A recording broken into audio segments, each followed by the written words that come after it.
Bismillahirrahmanirrahim. Assalamualaikum warahmatullahi wabarakatuh. Sahabat yang beriman, Rasulullah merupakan seorang jenderal perang yang sangat hebat. Dalam berperang, Nabi Muhammad SAW belum tentu melakukannya dengan tangan kosong. Meskipun ada para sahabat yang menemaninya berperang berjuang melawan mereka yang menantang ajaran Islam. Selain menggunakan kuda sebagai hewan tunggangannya, ada barang-barang yang menjadi saksi bisu perjuangan beliau dalam menegakkan ajaran Islam, yaitu pedang. Secara umum pedang Rasulullah berbentuk Hanafiyah. Pedang Hanafiyah adalah pedang yang dibuat oleh suku Bani Hanifah. Pedang buatan Bani Hanifah terkenal bagus dan halus pembuatannya.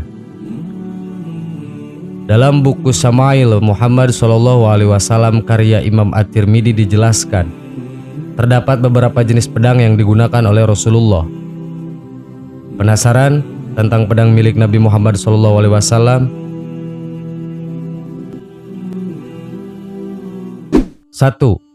Al-Ma'thur. Pedang ini dikenal dengan nama Al-Ma'thur Al-Fijar. Pedang Al-Ma'thur merupakan pedang yang diterima Rasulullah sebelum beliau menerima wahyu pertamanya. Pedang ini juga merupakan pemberian dari ayah beliau, yaitu Abdullah. Saat berhijrah dari Mekah ke Madinah, Rasulullah membawa pedang ini hingga diberikan bersama dengan peralatan perang lainnya kepada Ali bin Abi Thalib. Panjang pedang ini adalah 99 cm. Pegangan pedang dilapisi dengan emerald dan perak dengan bentuk dua kepala ular. Di dekat pegangan pedang tersebut terdapat tulisan Arab dengan lafaz Abdullah bin Abdul Muthalib. Pedang ini bisa dilihat di Museum Topkapi, Turki. 2. Al-Adab. Al-Adab berarti memotong atau tajam. Pedang ini dikirim kepada sahabat beliau sebelum perang Badar. Namun pedang ini baru digunakan saat perang Uhud. Para pengikut dan para sahabat Rasulullah menggunakan pedang ini sebagai tanda kesetiaan mereka terhadap beliau. Kini pedang Al-Adab bisa dilihat di Masjid Husaino, Kairo, Mesir. 3. Dua Al-Faqor. Pedang ini merupakan harta rampasan Rasulullah saat perang Badar. Beliau memberikan pedang ini kepada Ali bin Abi Thalib. Kemudian Ali bin Abi Thalib mengembalikan pedang ini kepada beliau dengan berlumuran darah saat perang Uhud. Pegangan pedang ini berwarna hitam dengan dua ujung pedang. 4. Al-Battar. Pedang Al-Battar merupakan barang rampasan dari Banu Qainaka. Pedang ini disebut sebagai pedangnya para nabi. Di dalam pedang ini terdapat ukiran Arab yang bertuliskan Nabi Daud alaihissalam, Nabi Sulaiman alaihissalam, Nabi Musa alaihissalam, Nabi Harun alaihissalam, Nabi Yusuf alaihissalam, Nabi Zakaria alaihissalam, Nabi Yahya alaihissalam, Nabi Isa alaihissalam, dan Nabi Muhammad SAW. Di dalam pedang ini juga terdapat gambar Nabi Daud ketika memotong kepala Goliat, yaitu orang yang memiliki pedang ini lebih dulu. Dengan panjang 1 meter, pedang ini digunakan Nabi Isa untuk mengalahkan Dajjal saat kiamat nanti. 5. Hatab. Pedang ini merupakan barang rampasan dari Banu Qainaka. Awal mulanya disebut oleh Nabi Daud. Bentuk dari pedang ini menyerupai pedang Al-Battar. Hanya bedanya pedang ini lebih besar. Panjang mata pedang ini mencapai 112 cm dengan lebar 8 cm. Nabi Daud juga menggunakan pedang ini, kemudian beliau mewariskan ke suku Lewi hingga jatuh ke tangan Nabi Muhammad SAW. Pedang ini juga bisa dilihat di Museum Topkapi, Turki.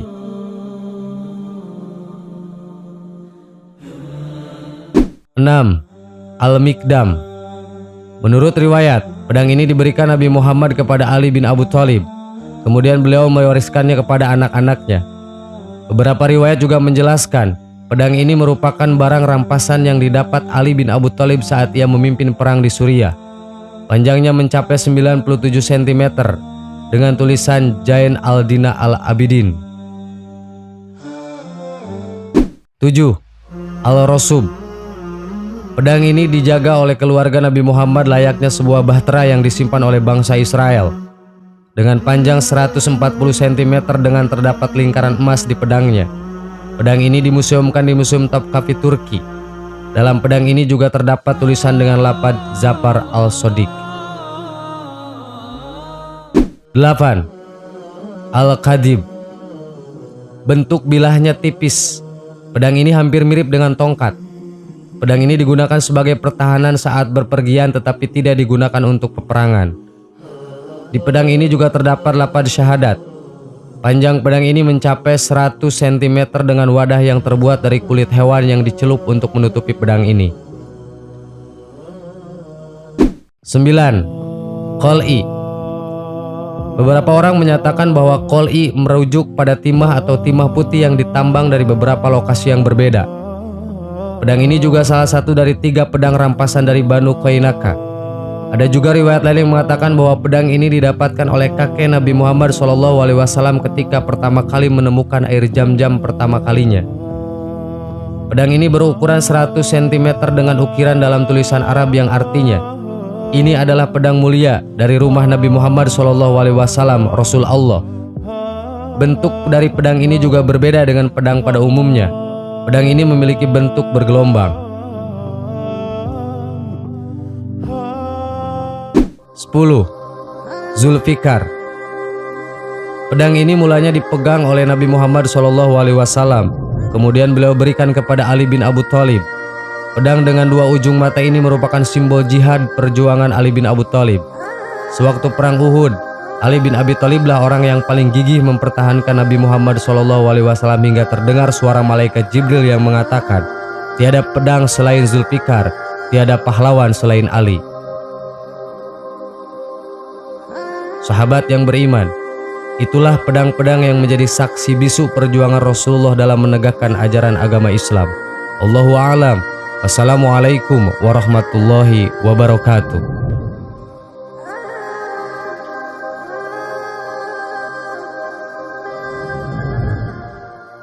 Bismillahirrahmanirrahim. Assalamualaikum warahmatullahi wabarakatuh. Sahabat yang beriman, foto bertiga masih dianggap sebagai pamali oleh sebagian kalangan. Tindakan ini dipercaya bisa menyebabkan orang yang di tengah mengalami kesialan, bahkan parahnya dipercaya bisa menyebabkan kematian. Hal ini tentu merugikan bagi mereka yang menjalin persahabatan dengan hanya 3 orang, atau keluarga yang hanya memiliki 1 orang anak saja. Pasalnya akan kesulitan mengabadikan momen kebahagiaan mereka dalam jepretan foto karena jumlahnya 3 orang. Kepercayaan yang berkembang luas di Indonesia ini ternyata bukan berasal dari dalam negeri, namun bersumber dari kepercayaan bangsa Vietnam yang mengeramatkan angka 3. Negara ini mengalami akulturasi budaya yang besar ketika penjajahan. Mereka mengambil mitos bahwa angka 3 membawa kesialan. Hasilnya, mitos foto bertiga pun lahir. Mereka percaya bahwa angka-angka ini merupakan angka suci untuk Tuhan, namun akan berdampak buruk jika dikaitkan dengan manusia. Kilatan yang muncul dipercaya akan mengambil jiwa mereka yang ada di tengah ketika berfoto bertiga. Namun jika ditelaah dalam pandangan Islam, maka tidak ada kaitannya antara foto bertiga dengan meninggalnya seseorang. Siapapun boleh saja berfoto bersama dengan orang lain tanpa harus menghindari jumlah 3 karena takut mendapatkan bencana. Adab kesopanan dalam berfotolah yang menjadi poin penting dan bukan jumlah orang yang berfoto.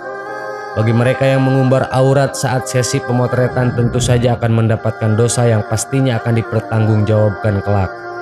Mulailah untuk menelaah setiap mitos yang berkembang dalam pandangan Islam. Karena jika tidak ada dasar Al-Quran dan Al-Hadis, maka hal itu bukanlah suatu kebenaran. Sesuai dengan Quran surat Al-Baqarah ayat 170 yang artinya, "Dan apabila dikatakan kepada mereka, ikutilah apa yang telah diturunkan Allah, maka mereka menjawab, tidak, tetapi kami hanya mengikuti apa yang telah kami dapatkan dari perbuatan nenek moyang kami.